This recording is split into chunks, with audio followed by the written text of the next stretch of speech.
அரசியல் அறியாமையில் உழலுகிற அற்பர்கள் ஆம்ஸ்ட்ராங் அவர்களின் படுகொலையையும் தங்களுக்கு சாதகமாக பயன்படுத்தி கொண்டு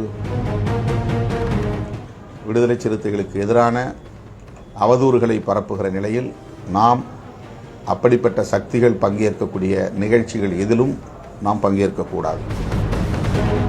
ஆம்ஸ்ட்ராங் அவர்களுக்கு வீர வணக்கம் செலுத்துவது அல்லது அந்த படுகொலையை கண்டிப்பது விடுதலை சிறுத்தைகளின் தனி நடவடிக்கையாக இருக்க வேண்டும். சில அரசியல் களத்திலே கூலியை வாங்கிக் கொண்டு சமூக ஊடகங்களில் பேசிக் கொண்டிருக்கிற அரசியல் அறியாமையில் உழலுகிற அற்பர்கள் ஆம்ஸ்ட்ராங் அவர்களின் படுகொலையையும் தங்களுக்கு சாதகமாக பயன்படுத்தி கொண்டு திமுகவுக்கு எதிராக என்பதை விட விசிகாவுக்கு எதிராக அவதூறுகளை பரப்பும் பணிகளில் ஈடுபட்டு வருகிறார்கள்.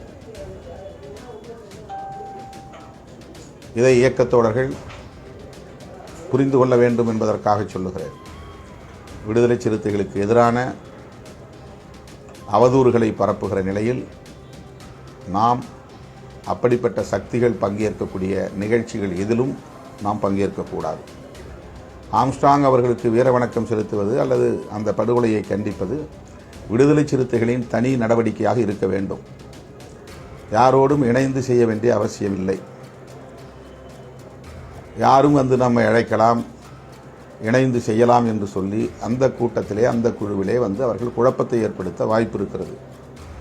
அவர்கள் திமுகவுக்கு எதிராக என்ன வேண்டுமானாலும் பேசிக்கொள்ளட்டும், அது திமுக எதிர்கொள்ளும். நமக்கும் அதற்கும் எந்த சம்பந்தமும் இல்லை.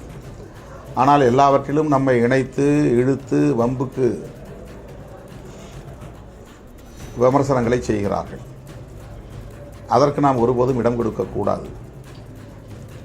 எந்த தலித் இயக்கத்தையும் விடுதலை சிறுத்தைகள் கட்சி எதிர்நிலையில் வைத்து அணுகியதில்லை.